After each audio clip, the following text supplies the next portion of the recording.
launched and just do some housekeeping before I introduce our Master of Ceremonies. There is an agenda change, which you'll find out here about shortly. But since I'm doing housekeeping, the first thing, of course, is where are those bathrooms? So you might have passed them on your way in. They're just outside this foyer area on the left. And on the right is a gift shop if you want to bring a souvenir for your kids or last-minute Mother's Day shopping. And they told me the gift shop will be open until 5 if you want a special souvenir. We have evaluation forms. Please, if you didn't pick one up at the registration table on your way in, please do so during one of the breaks. It's really important that we get your feedback. We make sure that these programs are meeting the needs of New England Hymns members, and we definitely pay attention to that feedback and modify our programs going forward. There's also a certificate of participation form for CEU credits, and you can get up to 4 CEU credits for attending today's program. So if that's of interest, please pick up and fill out one of those forms. And of course, the agenda flyer with bios of our speakers and descriptions of the sessions is also available to be picked up on the way in. As you might imagine, there's always a huge amount of work that goes into preparing one of these events. I want to take a moment to thank the New England Hymns Programs Committee for all the work they did. Emily Brash, is Emily in the room? Yay, thanks. Linda Kavanaugh, way in the back waving. And Jeanette Floor actually is out of town, and she worked so hard on this event, couldn't be here, but we appreciate all she did. And also helping out was Melissa Mio, who's strolling back there among her sponsor colleagues, and Matt Bornstein, who did all the wonderful publicity for the event. So please join me in thanking the programs committee. So it's my pleasure to introduce the President of New England Hymns for the past year. Ralph Johnson is the Chief Information Officer at Franklin Memorial Hospital in Farmington, Maine, and his tenure will be ending in June. So please join me not just in welcoming Ralph, but thanking him for this tremendous year of service.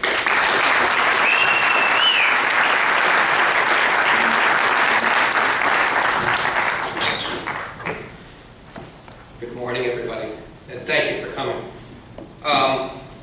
We look back at this past year. In October, we were in New Hampshire and Vermont, and we talked about transformation and change in healthcare. And then just last month in northern Maine, we held an all-day conference up there where we talked about how the government has usurped our strategic plan.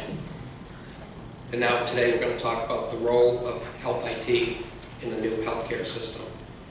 And the remarkable thing about these events, plus the Tuesday nights at Paparazzi's, is that all of these events have been free to the membership this year.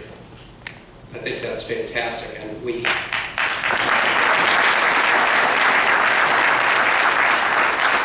need to thank the sponsors for this. The sponsorship levels this year has been fantastic. Please make sure during the day today that you visit their tables up in the back, because without them, we wouldn't be having these events and having this great turnout that we've had. I also want to thank the board. I'd like to ask everybody on the board to stand up for a minute so they can be acknowledged. This is a great group of volunteers that have been helping us out this year.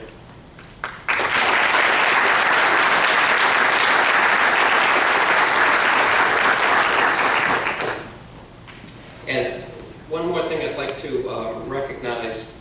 I believe they're here today. Diane Collins and Sophia Harding, are you here today? If you could stand up, please. These two young ladies are the recipients of the DeVore Brody Internship Scholarship. This is a change we made this year for helping to fund internships, unpaid internships, and they were our first recipients this year. So thank you very much.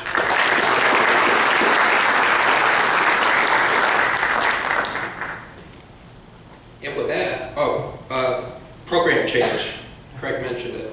So unfortunately, Jeff Brown came down ill suddenly last night, so he is not going to be here today, but Pamela has graciously agreed to move up on the schedule. So she's going to kick us off this morning talking about ICD-10, and we will extend the break to probably half an hour, the 10:45, probably around 10:15 to 10:30, and then we'll be back on track on the schedule at 11 o'clock. So with that, I'd like to introduce John Demerit from Oxford.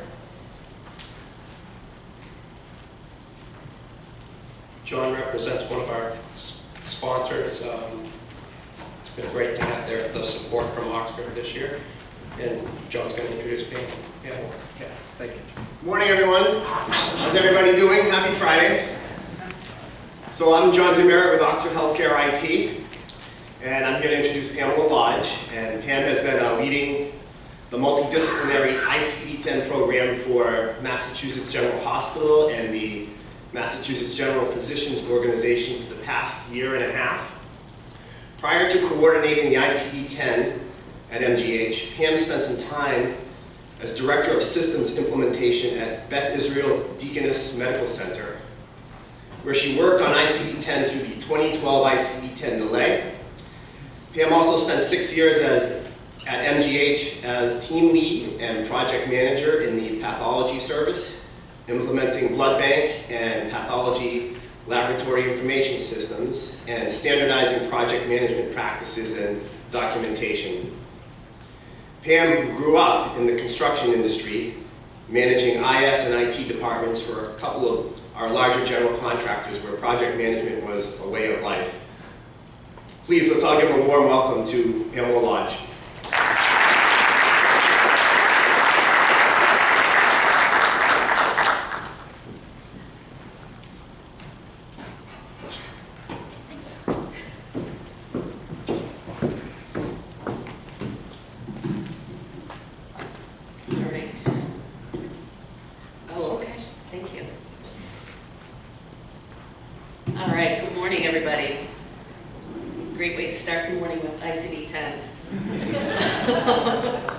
So I'm just going to run through a few things. When I was first asked to do this, it was a little bit different story than it is today. So sort of flip things around a little bit, but I want to keep a little bit of it interactive, get your thoughts and any experiences that you have or know of at your organizations as well. So I'm going to talk a little bit about the components of our ICD-10 program at Mass General and the MGPO. I should mention in full disclosure that that was shelved on Friday, May 2nd. So we're one of the ones that has taken one of the directions. Not the most common one, but we'll talk about that. Talk about what's happened with the dates and the delays and what the impact has been with the former delay and also with this one, and how they're a little bit different, and hopefully how we can get through those delays without losing total momentum and take advantage of the extra time. So reactions that are happening in places, the risks of letting things slow down too much, and the opportunities that can be gained. You've already heard about me and what I've done. So I'd like to just get an idea of the ICD-10 awareness across the audience here. Is everybody familiar with an ICD program either in your organization or what it is? Okay, great. I don't want to spend too much time boring you with too much of that if people are already aware. Do any of you work for payers and some providers? Okay, great. Good mix. All right, so ICD-10 really is a transition from a 30-year-old code set, ICD-9, that we use for classifying disease, procedures, and for billing. Billing is a big part of it, and that's where a lot of our risk comes in making that transition between ICD 9 and 10. And we'll talk about why that is. Under HIPAA, all institutions that are covered by HIPAA have to change over to ICD-10 on the same date. It's a big bang go live, per se.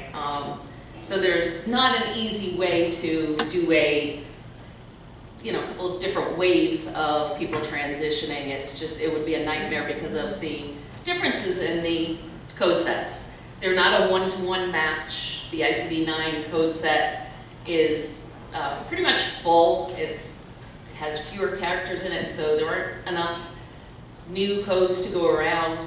The new codes are so specific that oftentimes you'll go from one ICD-9 to a potential of 50 different ICD-10 codes.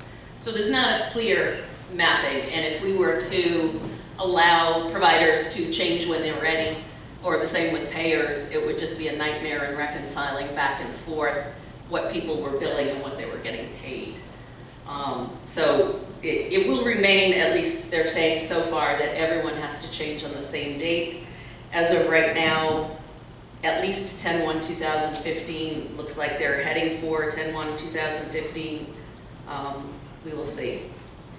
So once that change happens, it's based on the date of service for ambulatory and outpatient services and on the date of discharge for anything inpatient.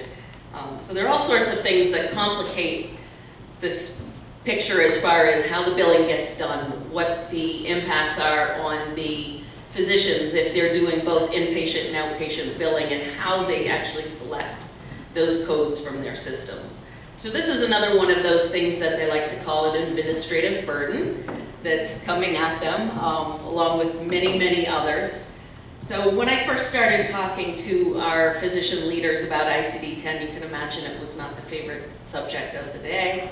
They told me I could have 15 minutes or an email next September, and that would be all the training they'd need, thank you very much. They'd figure it out afterwards. The nice thing is that we came a very long way from there in the last year and a half, and we had great momentum and engagement from all of the different groups on the business side, on the clinical side. So we made a ton of progress, but it was a challenging trip to get there. Few acronyms on the screen, just in case, ICD, CM, PCS. CM and PCS are the two types of ICD-10 codes. WHO is the World Health Organization. Some basic things for you there. So our program at MGH, we started out in 2012. I inherited I went into the position 6 months after it was vacated. Several different inventories of systems, some that hadn't been around in 5 years, some that came out of the woodwork as late as a month ago. So we had this living, growing, dynamic set of systems that we were assessing. It was over 500 at any given time. And as I said, we kept finding things as we went. We started with all of the revenue cycle systems, and you would think in a place that large you'd have some standard charge capture tools and standard tools all around. Well, we're working on that, headed for Epic, but in the meantime, Epic Financials is the only thing that'll be live before ICD-10, even in 2015. So that doesn't help us really on the charge capture end. So we have 90 different systems that are used within the revenue cycle, and all of their interfaces back, forth, upside down, sideways, and out to research data warehouses. So we had to look at the impact in all of those things. Do they contain any ICD-9 codes? So they need that format change, but more importantly, are they used? Are they selected in that application? Are they being fed into it? Are they being fed out to reporting or billing systems? And of course, the billing systems were the big important part, and though we have two, the major one was going live in July, mid-July of this year, only a few months ahead of ICD-10. So there was a little stress point there as well. One of the biggest opportunities for us with the delay is that there will be time for stabilization of Epic and the other tools that are already in the process of being rolled out now, prior to the big change for the coders and physicians of ICD-10. So we went through with all the system owners and tried to get them thinking about anywhere that they may have these codes or may report on them. Sometimes they would say, oh, it just passes through so we don't have to worry about it. But there's still a table in there somewhere that's being checked. So some of the systems came and went. We wound up with the 90 plus minus, and we were on a really good path of getting those all taken care of. We had a couple of vendors that were outliers, and hopefully they'll continue to push on those vendors for the remainder of the time and get their stuff up to speed as well. We also, one really good point that was outside of the ICD-10 project, but definitely benefited us, was a push to implement electronic charge capture across all of the outpatient, ambulatory, and health center practices, patient keeper, and another internal joint venture tool that we have called ICMMD.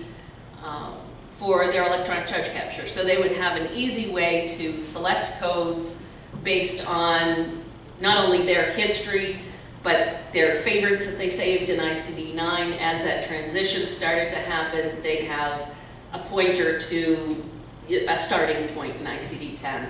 What we were trying to avoid was those people hanging on to their paper requisitions and lab forms and encounter forms that we displayed a couple of them using our code management tool out to like 14 pages of codes, and no physician wants to go and check off from 9 pages or 14 pages.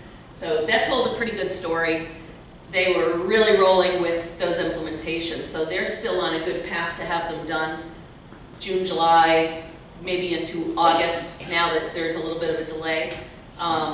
It's not as big a push, but all of that will be in place everywhere, so there won't be paper encounter forms in any of our practices by the time ICD-10 does go live. And that's a huge help. What I wanted to avoid when we heard of the delay was those tools getting thrown out with the bathwater of ICD-10, because immediately people started saying, oh, I can go back to my paper forms now. I was only doing that for ICD-10. And it was part of another whole initiative. So one of the things we had done with this whole administrative burden thing going on with the physicians was we created this group called the Practice Integration of Efforts. And we got the project managers together from Epic and from ICD-10 and Meaningful Use and these electronic charge capture tools and the lab order entry tools. And we learned about each other's projects and also about our schedules so that we knew what we were hitting the practices with at different times, and we could sort of combine messages so it didn't seem like we were coming at them with 6 different things. We were showing them how they all work together. That was good right up until the ICD-10 delay hit and people started to say, oh, I don't need any of this stuff anymore if ICD-10 is going to be another year. But we turned that around. So anyway, it was a help to be able to do forums and communications with that group where there were so many things going on for the physicians. Next part of our important list of big parts of the project, testing, all sorts of testing. All of those 90 applications and their interfaces had to pass their unit and functional testing before talking to us about scenarios for interface testing and integrated testing with Epic or IDX, which is our other billing system. So they were doing all of their development and their upgrades from their vendors, each one of the technology owners, and we would have calls with 90 or so technical owners joining in and updating on status. Luckily, most of them would be kind enough to update the status before we got on the call. But they really were a good engaged group. Getting through, we had, with the Epic system, they had to actually flip the system, the test system, to ICD-10 in order for us to test. So each time that we had a testing round, we got approximately 3 days with these 90 systems and all of their interfaces. So it was a quick, get everything prepared ahead of time, get all the stuff through, and it went surprisingly well with few issues. Some of the issues were human issues because they were trying to walk something through that wasn't quite ready in one of the systems, or just a misunderstanding in the dates on the scenario. So we had 2 rounds going like that. We did put our integrated testing for May on hold to give the Epic team full reign of their test system until they're live in July. The really big part of testing starts where we probably at 50-10, we got to the end and did that last bit of testing with the payers and made sure everything communicated right. But it didn't go all the way back to the beginning of an encounter. And from our perspective, we wanted to make sure, because so many of these systems are involved all the way from scheduling on down, we want to make sure we test the whole pipeline.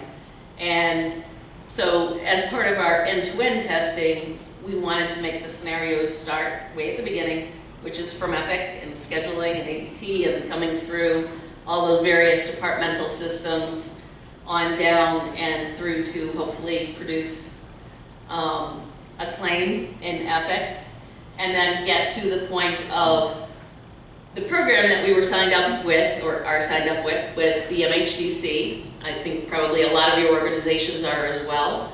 A lot of the major payers and providers are part of the consortium, and we have this collaborative testing plan for using a tool in a secure environment to be able to use scenarios that we know the ICD-9 codes for, we probably know the reimbursement amount we got for them in ICD-9, and send them on through with ICD-10s and get the remittances back and make sure that they jive or that we understand why they don't.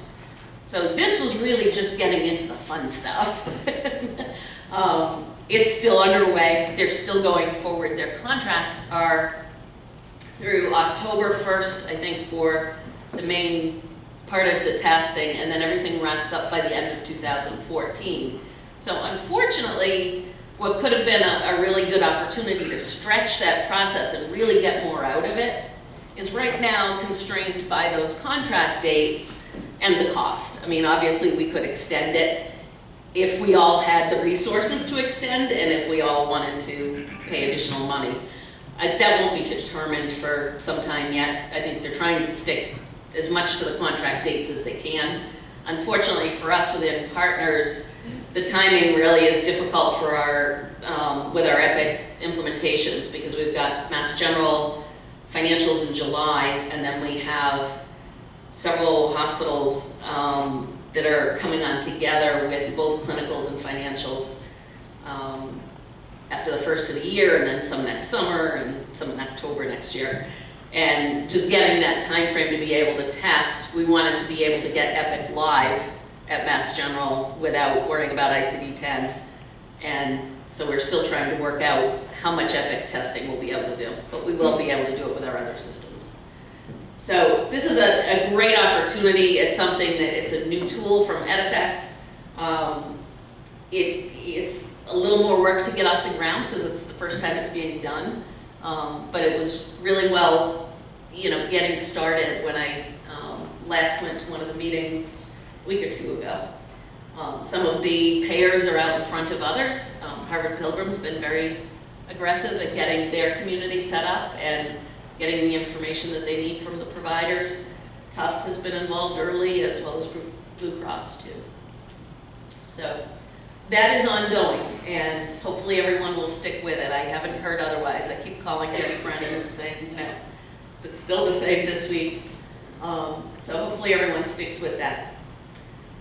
The big thing that we could stand to get out of that, beyond, can we pass files and are they read properly, is the remittances and why they come back differently if they do. Because there's been a lot of talk about what can happen between the two code sets, what's called DRG shift. And on the hospital side billing, There are a number of situations where the codes going from 9 to 10 are not going to send you off into the same level DRG. Another part that I'll talk about is the analytics that we used to identify those areas to target not only our training needs for documentation, but also some of our test scenarios. So that was a really cool part to get into as well. It got more interesting as time went on, and unfortunately, right, it was getting really, really good. Medicare and Medicaid, they're still going forward with their testing. I don't believe we have a new date for the summer testing for Medicare yet. We did their initial testing and the initial Medicaid one, but there was a sign up for if you were interested to test with them, and they were supposed to select in April and put it off, but I've not seen a new date yet for that. Workman's comp and motor vehicle are two oddballs here because they're not covered under HIPAA. They can or decide not to go with ICD-10. So no one really knows at this point. We're tracking them, trying to figure, a lot of them are saying, well, we'd like to, we're trying to, we think we should, but there's no guarantee. No one is mandating it for those agencies. So that's another thing that we need to be tracking on the payer readiness side. And there's a whole bunch of them. So. All right, so the next one is the impact analytics. Within Partners, we used the EdFX impact analytics tool and code management tools at Mass General, Brigham, North Shore, Newton Wellesley, I want to say. Not sure if we did McLean or not. But what we did was we fed in 18 months of real claims data. And we took a hospital claims set, the ambulatory practices, and the PO outpatient practices. We were able to get different levels of detail from each, but the hospital gave us the most information as far as where our risks were and where those DRG shifts were likely to take place. The really nice thing about the data that we were able to pull out of this tool is we could take it down to the practice or specialty level and show them their high usage, their high volume code usage, as well as what if those codes fall into a high risk area when you are moving from ICD-9 to 10. So those are the areas that we really want to be sure that we get through to the physicians about their documentation needing to change to be more specific, to drive the more specific codes, if that makes sense. Everybody with me on that so far? Okay.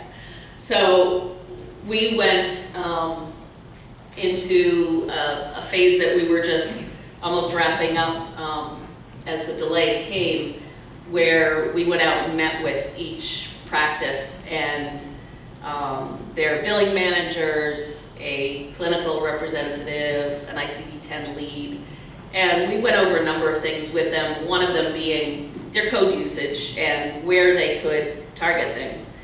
And if they wanted to do examples for roundtables or workshops with their staff, we could pull the claims for them that matched that big chunk of under-coded claims. So it was very helpful and really told the picture. Not that there were big surprises. I mean, there weren't any real things that jumped out at us. However, when you show a physician his own claims, it makes a difference versus just seeing it in a magazine. So that was pretty useful. Anything else here? So as I said, we will use it for targeting the physician education and for test scenario creation, just in those most risky areas that we want to be sure and highlight.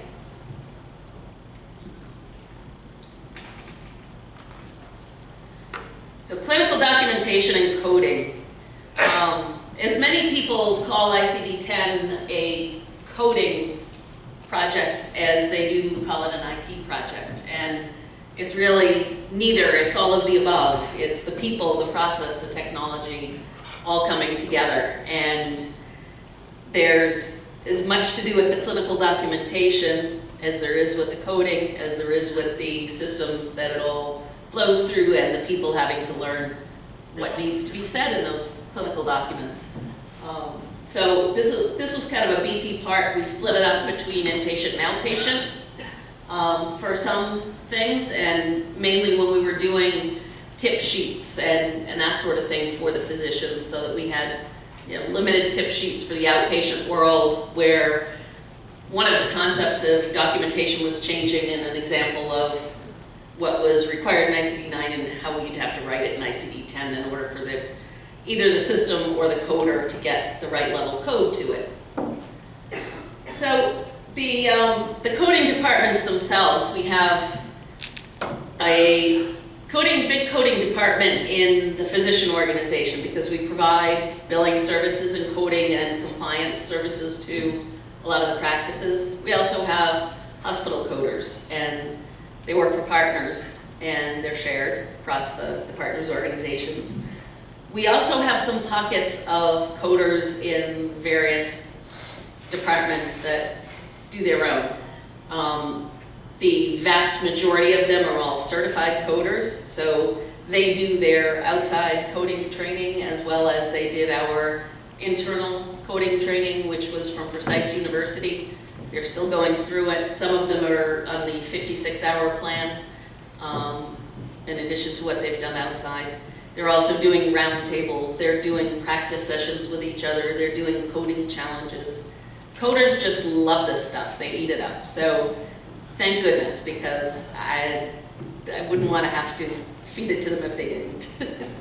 But they're continuing on with the delay at the same speed they were going. They're just taking it to get more practice.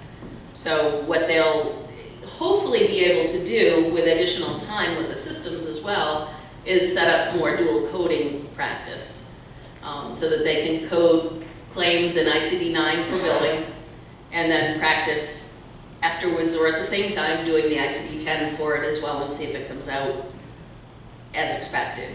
Those don't get sent out. They can be stored in the system, but they don't get sent out on the bill. Alrighty, so querying procedure updates. Does anyone know what I mean when I say querying? What is it? Well, my understanding is that it's when you look at the documentation and there's information missing that helps you do proper coding, and then you have to query the physicians to get the correct data. Correct. You can't leave them on. Exactly. So one of the concerns about moving from ICD-9 to 10 is that they spend a good bit of time now querying physicians for information that's required just to get to the ICD-9 level. And one of the warnings or things to plan on for ICD-10 transition is the productivity loss of both the coders and the physicians because of the fact that this is new. It's, the coders are going to know the codes, but if the documentation isn't there, they're going to have to go back and back and back and get it. And so when the physicians are talking about, well, I think you can train me in 15 minutes, that's where they pay for it, is in the, if they're not getting the documentation right, either something winds up getting undercoded, so it's classified wrong for the population, and underbilled, or they wind up back and forth with the clinical documentation specialists or the coders. So it can be a time-consuming event. They have templates that they use for it that they've been updating. So the compliance and audit process, I think it's about, yes? So do you want to save questions for the end? Or? Oh no, we have extra time, so that's why I'm talking so slowly. So I'll ask away. Slowly. So going back to the dual coding point. Yes. I was wondering if you're doing any formal study of what the impact on coding in ICD-9 and 10 would be on revenue and charges to the payers, because that would be an interesting natural experiment. Yeah, and that should be similar to what we see coming out of the testing, but in a higher volume. Because in the testing, we'll do a handful of claims. We're not, It's interesting because I'm hoping that they take the opportunity with the delay to do more of that. We would not have had as much opportunity to dual code with the 2014 date because our system wasn't going in until mid-July. So MGH was not having a big, long plan of dual coding. I hope now that they will be able to in both of their systems that they're using. And absolutely, that's one benefit of it. The other one is the practice. So, yes? That's a question on the previous slide. Okay. Yes? So under the part on the analysis, I was curious when you refer to the highest risk and the highest volume. I was wondering, highest Sure. volume seems pretty self-explanatory. I was wondering what you refer to as highest risk. Is that higher dollar value or highest? The risk has to do, there are several categories that they use. I don't have one of the charts in front of me, but there are risks in the way that they translate from 9 to 10. So if it's something that is one code in ICD-9, could be any one of 10 codes in ICD-10, there's somewhat of a risk there.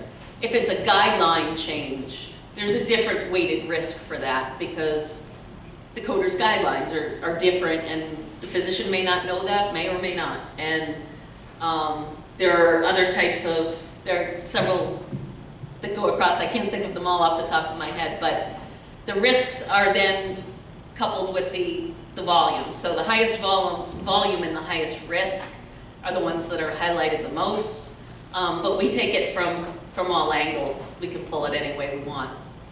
One thing that they want is just, I had one group just say, that's great to show us the high risk ones, but what about the things we use every day? I don't really care about a high risk procedure that I do once every 6 months. I can look that up when I need it, but I want to be sure I know all the things that I know off the top of my head now, that handful of codes that I want to use. I want to make sure I'm good and set on those. So we also pulled everybody's just strictly their high volume. That answer your question at all? It's a combination of factors that weigh into it. And one of the risk types is the DRG shift. So if it would pay less in an ICD-10 world, or if it would pay more, the risks and opportunities are both shown. So we don't want to give the impression of trying to beef up to get the higher payment, but the way revenue neutrality is really mentioned in the contracts, it's across the board. It's not code for code, it's across the board. So you're going to have some that go up and some that go down. And hopefully it all evens out. Yes? Are some of the risks driven though by specific diagnoses that come into hospital readmission prevention and clinical quality measure reporting and so on? Doesn't that come into play? That's an excellent question. I don't remember there being a preset that was directed that way, but that's an interesting one. I'm sure you can. I know heart failure is big, for instance. Yeah. So I would imagine that would come to the top whether people are interested or not, that it's directed by. And of course, all the unspecified codes, are flagged as well. But the data's there, so it's pulling it however it makes the most sense to what you're trying to get to. So it's a great question.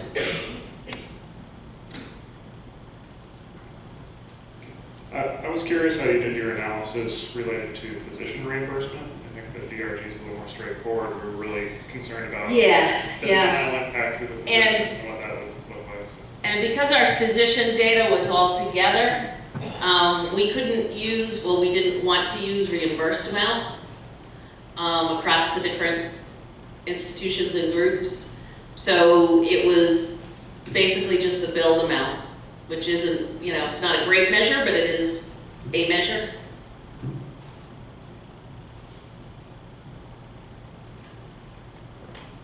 Okay. One more over here.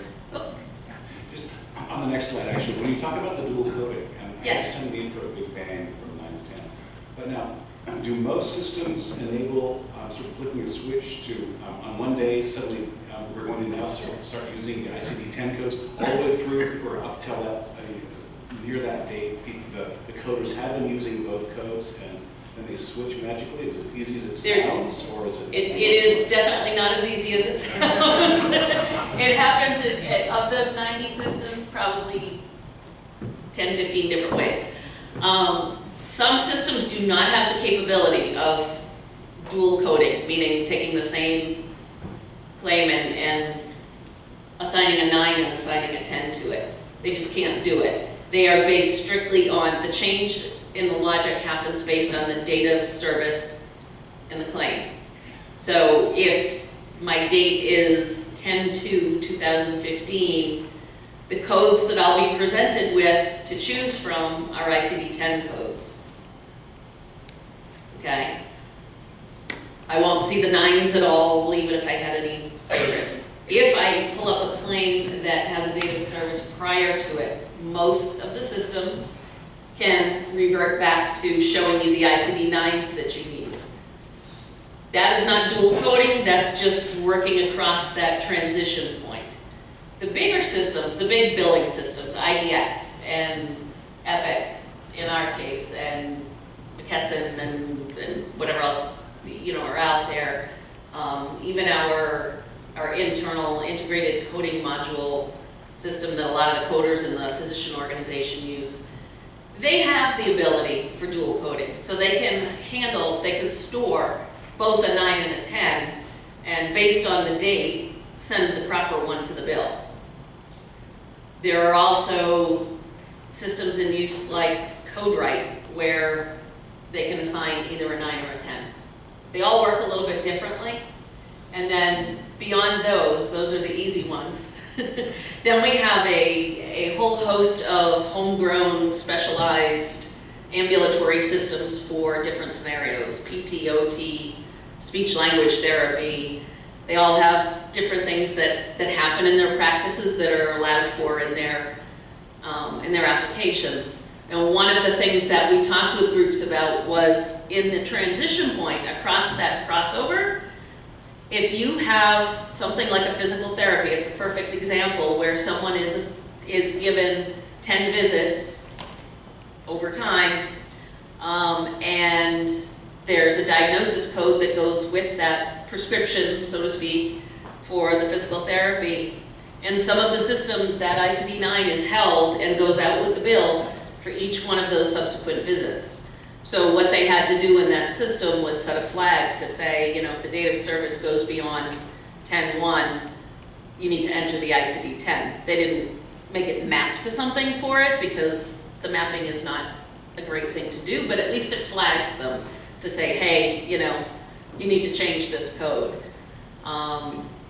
Those are kind of tricky because every department or practice that we found that had that scenario of recurring appointments, their systems worked differently, so it was mainly an awareness thing of saying, hey, before you send your bills out for that whole crossover period, a few months are going to be kind of ugly. You may get some rejections, but it is what it is. Until we get to all one system, all one record, it'll be that way for a while. Does that answer your question? Thank you. You're welcome. All right, what else have we got up here? Oh, the compliance and audit process. What they decided to do was, we have a new compliance director that came in this year, and they had not been in the compliance process going over diagnoses in the ICD-9 world. They were just strictly looking at CPTs, and so she started with education around the diagnoses and the documentation, and bringing that out in a light that would prepare people for the specificity of ICD-10. So first of all, pointing out if something's missing for ICD-9 during their audit, and then gently feeding them also the new concepts coming in ICD-10, because there are a number of concepts, there aren't 100 of them, there are a handful that hit in each area, and if you can remember those concepts, the number of codes becomes a whole lot less scary. So they started doing that slowly this spring, and that will continue. And again, it's another opportunity for extending that through for another year, hopefully also improving the world in ICD-9 as far as what we're categorizing things as now. Let's see. The next one is just a general statement. The coders are required to code using the highest level of specificity that they can tell at the time, and that has to be in the documentation from the provider. Can't be, you know, some conversation in the hallway, or they looked at them and decided something. So it has to be in the documentation. If it's not in the documentation, they can't code it. And if it's not coded and it's not in the documentation, that patient can be classified wrong, can go on to the next provider with incomplete information. When we get into population health, that starts to strike some chords as far as how we classify our population, because right now at Mass General, it looks like our patients are a lot more healthy than they are in the community hospitals, and that's just not true. It's just the way that they're being categorized. So that education has started, and I have to give credit to the CFO for really driving that message home. With the physicians, it was a tough one to get them to buy into, but he started telling them the amount of money we were leaving on the table because of under-coded and under-documented things. So the message was really starting to get through, and that's a good thing, as long as we can keep it going. Another thing that we had people looking for was templates that they use. A lot of the systems, if they're using our medical record, for instance, LMR, has templates in it for the clinical documentation notes, and they're all over the place. There's no one single catalog of all these things, and they're in all sorts of systems as well. There's one in the radiology system, there's some in pathology. There are all sorts of areas where, gee, it would be really, really great if this was all structured data, but at least it's word macros or templates of data that are consistent so that we have a consistent level of notes to start with, and then they go from there. So all of those things, we also had to work with people on what needed to get more specific to drive the coding for ICD-10. So they were really just starting to get to that point of digging in that deep. And there's a good bit of excavation to go on there. It'll all be so much easier when Epic's in all the way across. But unless it goes out another year, we'll be there. Let's see. Clinical documentation improvement programs. We do have a group that has a focus of working with they work sort of a on the fence role. They know the coding, they know the documentation. Their documentation isn't what's needed in the record, it's the providers. So they work with the providers on improving in certain areas. They have templates that they use for different areas that they're targeting for trends that they see. So those initiatives should continue and continue to build toward ICD-10, even though that level isn't really needed yet. It will still help what they're doing today. Last one, computer-assisted coding. And I made a note that your mileage varies. A few years ago when I first started to learn about ICD-10 and the tools that were out there, and I heard all the hype about all these computer-assisted coding systems that were going to take care of ICD-10 for us. No problem, you just have to have all of your documentation in these neat little under the right titles and the right words in the right order. Don't mix up the order because I can't really read it that way. And it's a wonderful concept, and they are growing. They're not all there for prime time yet, and a lot of the areas that thought they could do this instead of training their physicians, I'm not really sure how that was going to work if they weren't training them to write the right words, but it's turned into being a good bit of work just to get them up and going and tweaked. Once they do get some gain out of it, a little bit of productivity gain, but the exceptions still fall back to coders. So they're helpful, they're not the end-all be-all, at least yet. And we've got a couple different products in there in different places. Alrighty, so the next big part that we tried for months to get kicked off, this was back, it was late to begin with, but because of administrative burden, we were asked to hold off and hold off and hold off. What we did with this business process operational impact assessment and planning, it wasn't really our first impact assessment, or we'd be really in big trouble by now, but what we had done was we created these profiles for all of the practices, gathering the status of all of their systems that we knew about, making sure we had every system they knew about, making sure that they knew the status, that their technical teams were reporting to us, and where they were falling in the risk category, and if they had electronic charge capture tools, did they have them across the board, or were there 2 physicians using them and 10 using paper? We collected all the contacts for those groups, the charge codes for them. We used that information to pull records for all the paper forms they were ordering, so that we could run through and make sure that, you know, this one is not in use anymore, this one is not in use, this one, this one, this one, this one. Oh yeah, there's this one over here. So we used it to try and find things, but also communicate to a different group of people where we were in the project and what we were looking for and how we could help them when we did find workflow issues. One of the things we ran into a lot was the Epic system was coming in July, but the word hadn't trickled down to everyone how their workflow was going to be altered with that. So I think it sort of helped getting some of those conversations going earlier rather than later. The Epic people may have not appreciated it, but it at least got them thinking about the things that could be impacted, and they could discuss them both with the Epic teams and with us. We also looked at the episodic care. I talked about that with the recurring appointments when they span the implementation date. But we had a very large series of training modules available to us. They bought across partners the Precise University ICD-10 training, and it's coupled with HealthStream, and there are over 200 courses available in all sorts of areas that you could possibly think of.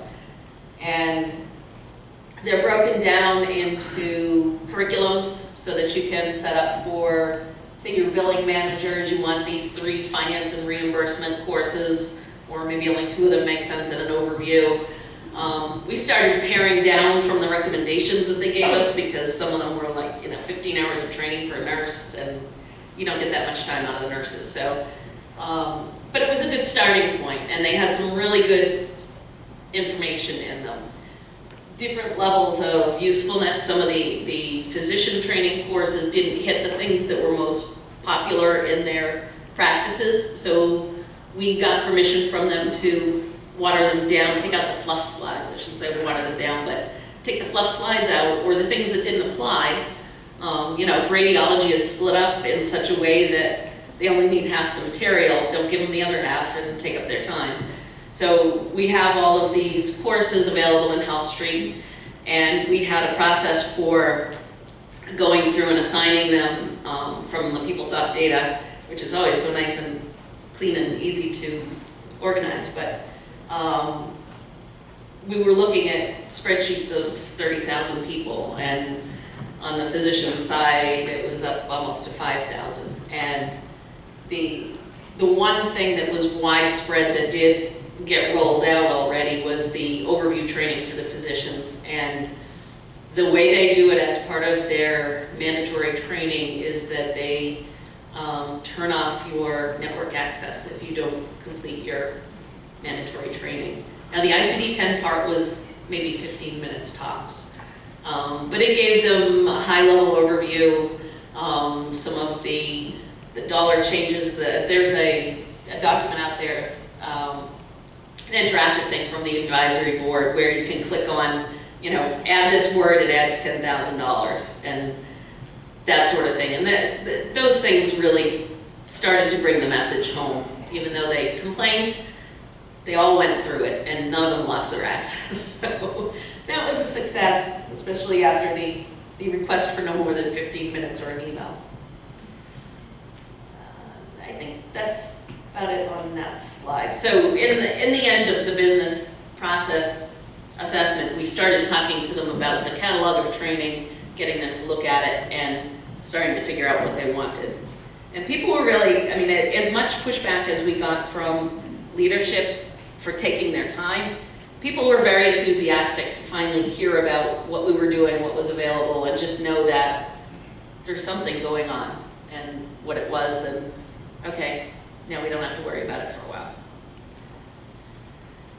All right, so the next one is communications, education, and training. And I wound up pulling all of this together because communications are guarded very tightly in the hospital, and even more so in the physician organization.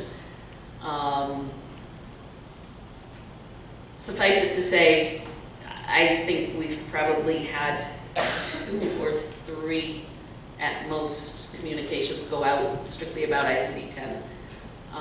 One went out in the physician newsletter, had my name at the bottom, though I didn't write it, and then I got blasted for something that was in it. That was fun. But I still don't worry, because we all do it. We all get in trouble, so. They're not big on letting you put something like this in a blast email or a newsletter. They want it broken down to the very specific level. So even within the physician newsletters, we had wanted to do some, spotlight on a particular specialty. And it really was decided that they'd rather do that on the side, not through the newsletter that everybody had to look at if it wasn't pertinent to them. So we brought this whole group together who were the people who controlled all those communication channels and that controlled the physician training. So we had 3 physician sponsors, and they worked together extremely well for the last few months and came up with a program framework for the physicians where they would take not only one of the courses that was recommended by the training company, but they would also add on to that with industry, society, things that are on their industry society websites. But the neat part that they picked on was pulling some of the claims and doing a workshop with them, with their own stuff. And so that's one of the things that they'll be doing closer to go live. I had hoped we could put those together for them during this extra time, but it looks like that will have to wait. We had 3 types of training that we talked about. The super users, they were the easy ones. They take everything, they finish them all, they get their certifications. The providers was the group I just spoke about, and then the other group is everyone else, and it's dependent upon not just their job title, because 2,000 people can have the same job title and no 2 of them do the same things or have the same workflow in their day. So we were working with the managers to really pinpoint just what they needed, so we weren't going beyond who, what, and why. If there wasn't a why for it, if they wanted to go out and find it and self-enroll, more power to them, but I didn't want to be giving people 5 hours of training that only needed an overview of why do they look different. Alrighty, so we're up to March now. We were really getting excited. We had great momentum. Engagement of the physicians at this point, engagement of leadership, engagement across the board. It's only 6 months. We're splitting stuff up, we're working on it, and out of the blue this thing comes the last week in March and just sort of stops that dead in its tracks. April Fool it was. Yeah, it did get signed on April Fools, and sadly, the message to the physicians on April 1st, one of our physician sponsors wanted to send out the mass mailing for going down that last 6 months was going to be, no, it's not April Fools, we only have 6 months left, and so we were preparing to do that type of thing, and then this came out of nowhere. So unfortunately, what that did, because for a lot of reasons, was really slow people down. And during that week where we were waiting to see, you know, was it going to make it through the House and the Senate, and was the president really going to sign it? And there were so many people just in disbelief of, did that really happen and how? There is a link on one of these slides to an interesting video. It's a little bit long, but it's on the AHIMA website that explains the whole legislative process that they went through. It's kind of, it's a little sticky. It's, you know. It only takes 40 seconds to change your life. Yes, yeah. That's all it took on That the did. So, anyway, this was the good news page, the really have the momentum.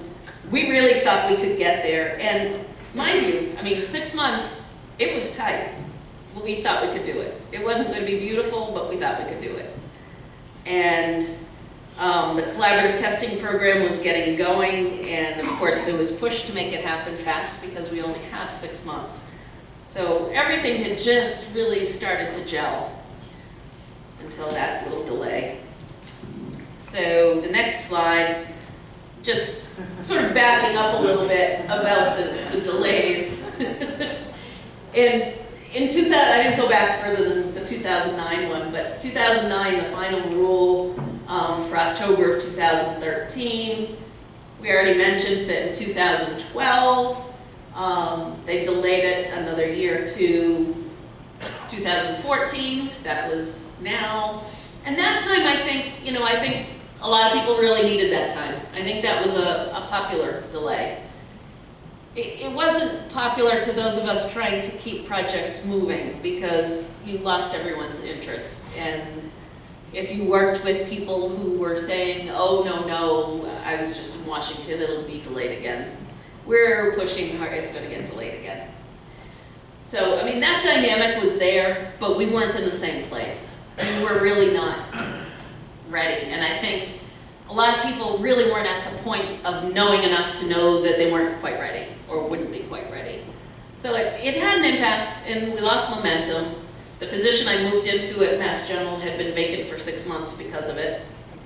And off we went again down this road toward 2014 until now it was stated in that rule that it was no sooner than October 1st of 2015. CMS has now sort of kind of said that they'd like it to be October 1st, 2015, and they're thinking about initiating a final rule that will say that.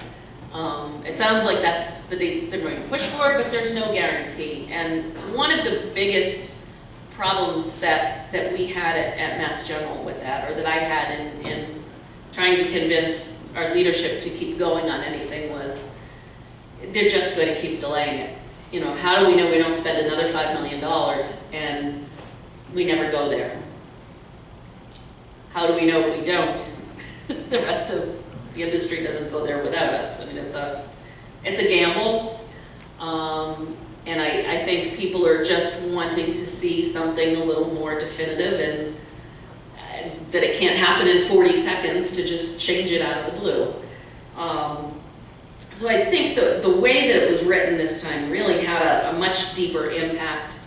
The other thing was so many of us were ready or close to ready that it really was a disappointment, because we have a lot of other things going on too. You know, there are so many initiatives going on in the physician organizations and the hospitals, and rolling out of big health records, and it just, it did everything from anger people to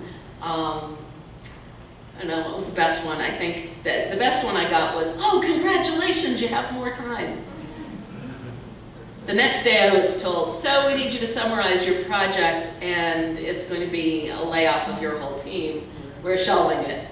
So, you know, it sort of went the whole spectrum there.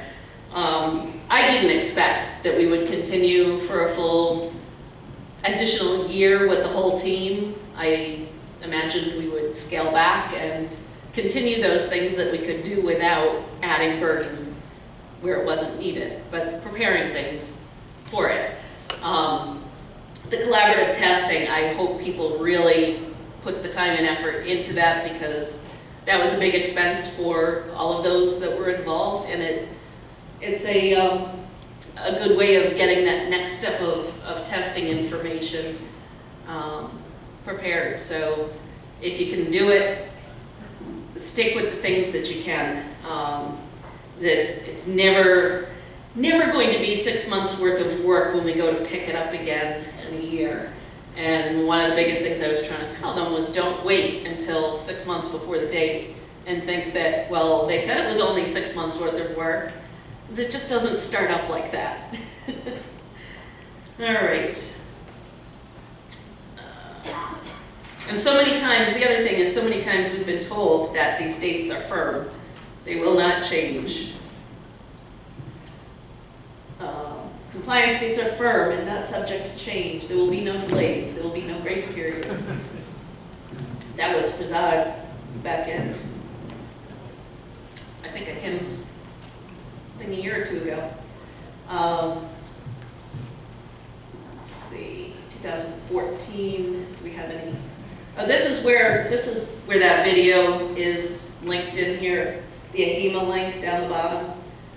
It's interesting if you're interested in the process that got us there. The 40 seconds and the what were we doing, you know, what was happening. They were out eating lunch, and you know, they decided it's okay to vote now, and it was just verbal. There was no count. It was very shady. So yeah, the most information that we've seen so far is actually probably, yeah, this is the May 1st update, which was accordingly the U.S. Department of Health and Human Services expects to release an interim final rule in the near future that will include a new compliance date that would require the use of ICD-10 beginning October 1st, 2015. The other very good point that is included in this is the next sentence. The rule will also require HIPAA-covered entities to continue to use ICD-10, ICD-9 CM through September 2015. The reason I say that's very important is all of the scuttlebutt that was going on around, well, we could do this on a rolling basis, and you know, maybe that's the way we should go and give people some extra time. And if you see what needs to happen in the systems for that, it's just, you don't want to go there. So I was very glad to see that they at least added that in there. It still doesn't say much definitively, but it's better than what they said a week before. Alrighty. Am I running out of time, or? I know I just hit the 1 hour. I only have a couple more things. Do it? Okay, great. So what was the delay impact? This is really, you know, where we get into what does it mean? How did different organizations take it? And I think in 2012, a lot of organizations kind of did the same thing. They slowed down, took a breather, got motivated again, and started back in. In 2014, there were people that were just irate. I mean, there were some conversations that were very heated, phone calls, letters, all sorts of things. Mainly because at this point in the project, we've put a lot of money into this unfunded mandate.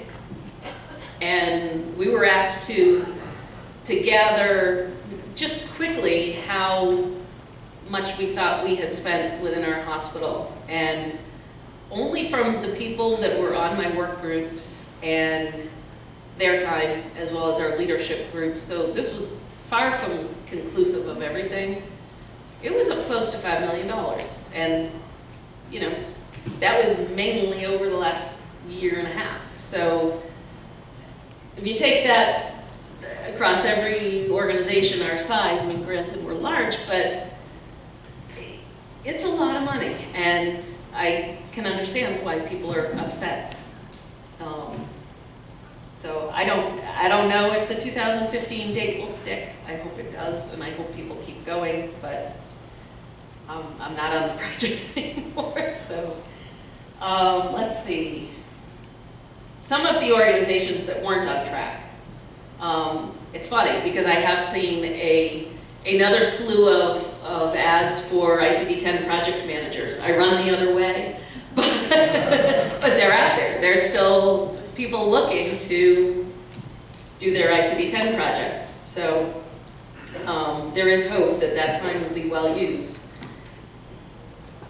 There is also still a contingent that think ICD-10 will never happen and that will go to ICD-11. For those who've seen how long it has taken to get ICD-10 to the US, yes, ICD-11 will be coming in a couple of years, but for the US, it might be, I don't know, it might be after I retire. If they continue on the same path that it has been before. The confidence in any date that they give is very low, at least within the leadership that I'm working with. And I think that was their main reason for deciding to have us summarize where we were, try and get the teams to keep going on their own where they can, but also stop the bleeding for a while and you know, see how it pans out. I think anyone's going to have a hard time believing a date when it can change 6 months before so easily. Alrighty, other things we know. All that remediation that we did and all those system upgrades that we did that contain the logic to change the presented codes on 10/1/2014. If it's in production, it now has to be changed. Some are as easy as just changing it to a new date. Others, it has to be coded. More complicated manner, but some of them are by the vendor, some of them are done internally. That was just something that we had to make sure to communicate out to everyone. Collaborative testing program I mentioned, that's continuing. Most of the payers and providers that we were in with in the beginning are staying committed.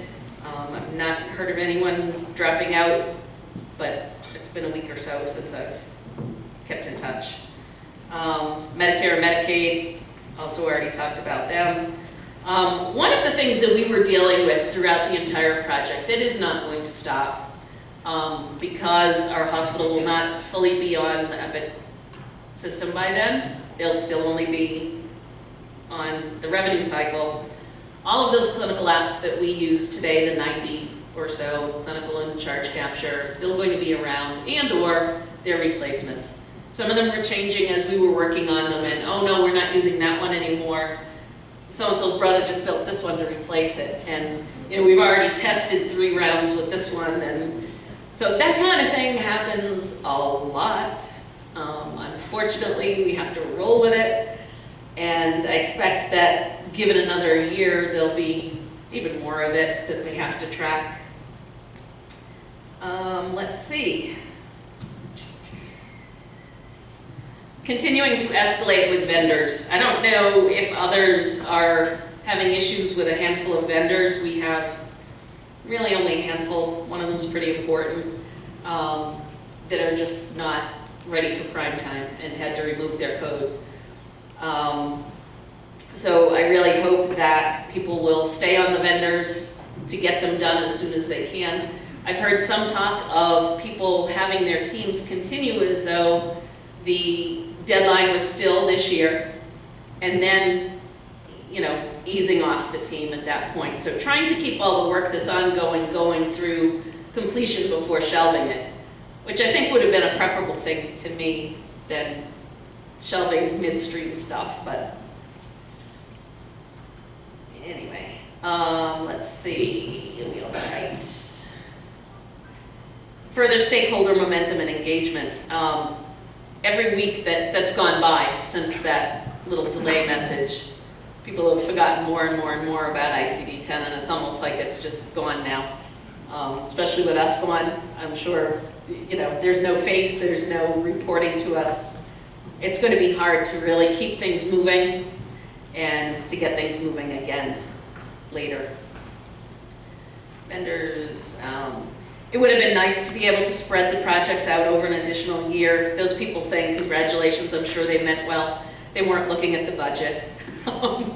You know, we can't endlessly have people spread another year. I get that, and you know, it's understandable. So the one last point on this page that I like is, and I think it was Debbie Brennan who brought this up at one of the MHDC meetings, and I didn't capture it verbatim, but it's pretty close. And he said, the risks and costs associated with continuing to prepare for a compliance date of 10/1/2015 that may not happen are likely less than the risks and costs associated with not being prepared for a 10/1/15 transition that does happen. Because the backlash of having that transition go and not being ready to send and receive ICD-10 could really slow things down incredibly badly. And the amount of testing that we were getting ready to do, I just have a hard time seeing that continue on with the loss of momentum. But hopefully I will be proven wrong, and they will continue on and do that. There are some opportunities, capitalizing on any of that momentum and engagement that's still there. The applications that aren't quite ready could be completed and tested more thoroughly. Clinical documentation improvement without calling it ICD-10 training. We took the material, but we're calling it documentation improvement, not ICD-10. That can continue, the audit process can continue, and all of those things will be really helpful when the time comes to move over to ICD-10. It's much like the other projects that we're feeding ICD-10, like the patient keeper rollout and the other charge capture tools. They were good for ICD-10, but ICD-10 wasn't the only driving factor. Epic was one of the driving factors. Just the administration was a driving factor that they wanted them off of paper. The other opportunity, more time for dual coding, creating more relevant provider training programs. The way it was left was that a physician champion would take on the framework that we developed and pull the pieces together for his group and be the one responsible for making sure it gets to everybody in that practice or specialty. If we would have continued on down the path we were going, we were getting those packages together so that it was more of a, yeah, I like this, I don't like that, you know, just pulling it together and validating it, so to speak. So that I know was one of the first things they threw overboard.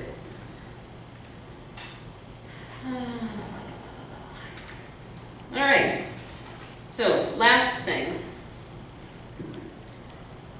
Any reactions that come to mind or that you've heard or seen at your own organizations as far as, you know, how are they reacting to the delay? Have they made any announcements, decisions, slowing down, speeding up, shelving? I was just curious as to your thoughts as to, let's assume all this does work by next year, it does happen. Yep. How, whether it's patients, providers, payers, like how will we be significantly better off having ICD-10? So the codes are much more specific, so we're able to classify much better, and going toward population health and risk-based contracts, certainly going to help there. Most obvious thing is that with improved documentation that drives those codes, the patient information is there as they go from physician to physician, and their whole condition is known. A lot of the things that are comorbidities are not recorded today, and it makes a big difference in the treatment plan. quality data, and just being able to, so many of there's been such a big deal made of the number of codes, but when you look at the fact that I think it's 25,000 of them discriminate between left and right. If my physician doesn't write down left or right, shame on her or him. They've got to be doing a lot of this stuff already. It's not, in some areas, it's just not that big a change, but I think people have really gotten anxious about it. Yes? You mentioned your project being shelved and people being laid off, and kind of the battleship has ground to a halt. I'm curious to know what your thoughts are on how long does it take to get that ship moving back to full speed again? If they come out April 1st and say, okay, it's real this time, it's definitely going to be October 1st, what kind of warning bells are going to go off when you only have 6 months and you have to include that ramp up time? Well, one of the complicators here is that we had the EPIC projects all scheduled around these dates. So next year is a whole different ballgame as far as what resources are going to be tied up with and testing. Instead of testing one go live, there are 4 of them that they'll be testing at that time. So if they waited until April, they wouldn't have the resources to do what's needed. I think one of the last points I kept trying to make on my way out the door was started at a year at a minimum, because it really took, and when I say it took a long time to get momentum, it wasn't the staff, it was the leadership. Leadership saying, I'm not sure it's a good time for you to go out and take people's time up with this. And that has to let go before anything else can happen. So it's never easy to pick back up, but I really think they're going to have to allow a good bit more time on the front end. You think 6 months just to get back to the speed you're going at? I think that's probably reasonable, because it took us 6 months to get them to agree to let us go into the next phase, and we were kind of redoing what had been done 6 months earlier. And it's a process, and every organization is different. So, I mean, mine in particular, I know, we have to move a little and wait and move a little and, and turn things around as validation rather than asking people. So a lot of what we did do to get around some of it was we went and gathered as many databases as we could find. They were all completely different.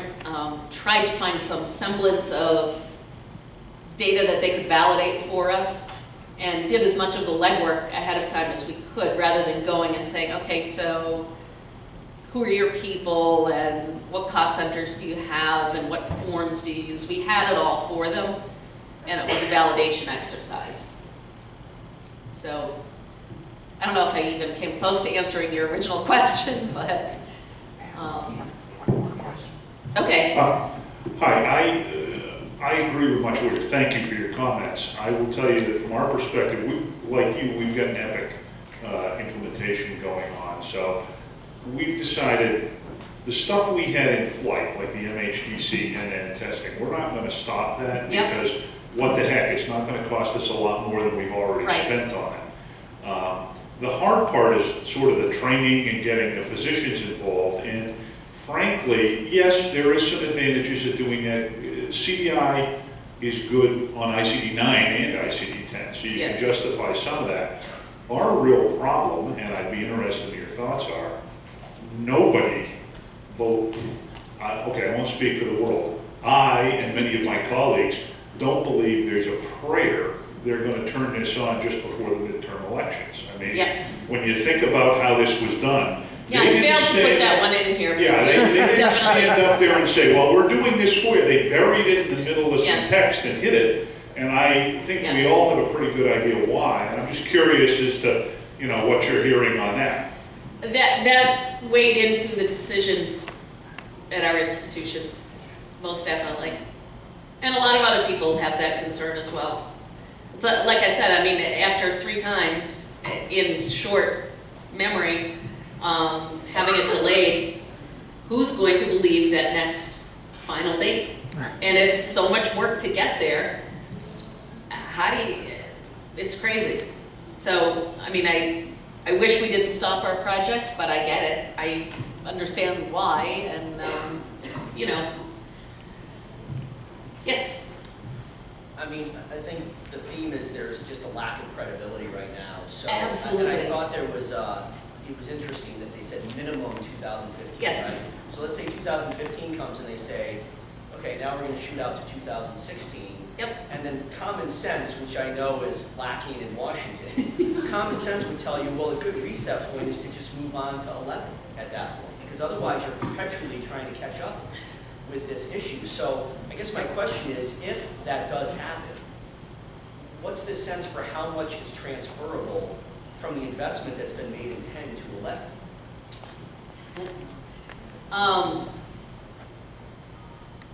The documentation certainly is going to feed 11 as well as this 10. It's SNOMED based, and some are used to using SNOMED now, some are not. My concern with the whole ICD 11 thing is that it's not just going to come out when it comes out to the World Health Organization. It will be several years later. And by the time we, you know, triple the size of it and Americanize it, you know, so it's not as, I don't think it's as close in the pipeline as the discussions lead us to. I honestly didn't do a lot of diving into that because I didn't expect this delay to come, and I didn't think that was a valid choice out of the things that were on the table at the moment. But Well, obviously, it could happen. It's a sunk cost now, right? So It if is. it doesn't happen, everybody's just gonna be up in arms, like you're not gonna be able Yeah. to get that money back, yeah. No, but I think, you know, the systems that we're all going to more mature medical record systems, right? And those systems are they all have building blocks for things that make coding easier, bring us the data easier. If you think about in ICD-9, you may have had 50 codes in a departmental system that were in a drop-down that you chose from. Well, in ICD-10, there are so many more that the way that the codes are presented, they allow you to drill down in specificity. So, I mean, that's going to help no matter what code set we're going to. It's a cultural user interface change. And it was the hardest thing to describe to some of the physicians when all they wanted to know was, how is my patient keeper screen going to change? I don't care about what the codes are, just tell me how my screen is going to change. Once they saw that, they're like, oh, that's no big deal. And more, I think, you know, as the time goes on, more and more of us have more of those tools that are helping the process, and that we don't have to go through and say, you know, there are 500 standard register forms with anywhere between 50 and 250 ICD-9 codes on them. Translate them for me. You know, it's just not feasible. So, I mean, I think that the further out we go, the more prepared we all will be through all the other initiatives that are ongoing as well, if that makes sense. Yes? I'm sorry, I've gone way past my one more question. Regarding your historical data, what was the plan for trending analysis and any type of operational reporting? Were you planning to transition your ICD-9 historical data to the ICD-10 equivalents, even though they're probably far less specific? Yeah, it's really not easy to do. It depends on the group.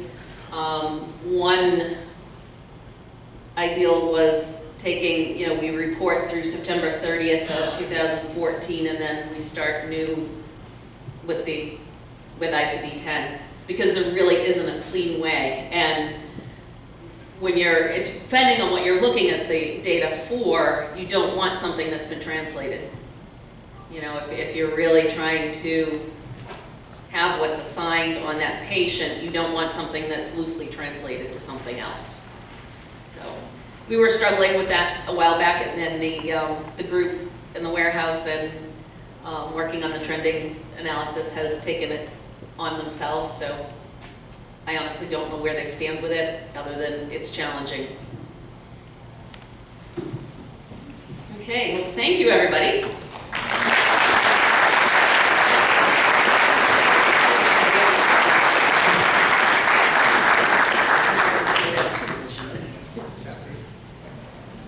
Thank you. Thanks very much, Pam.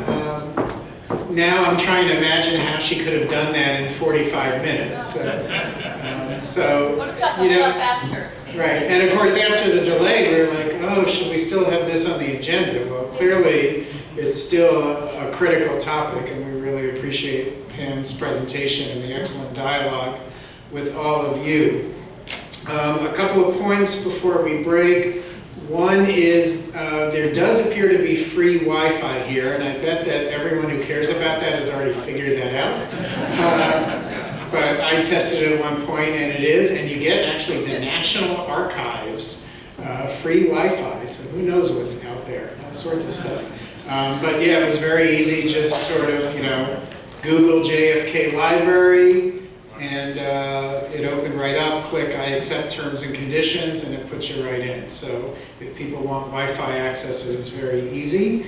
The other point is when he's feeling better, we will contact Jeffrey Brown and see if he'll let us share his slides with all of you. So we'll follow up on that after the meeting. And the other thought I had is to invite him to one of our evening social programs, and so he can do his presentation.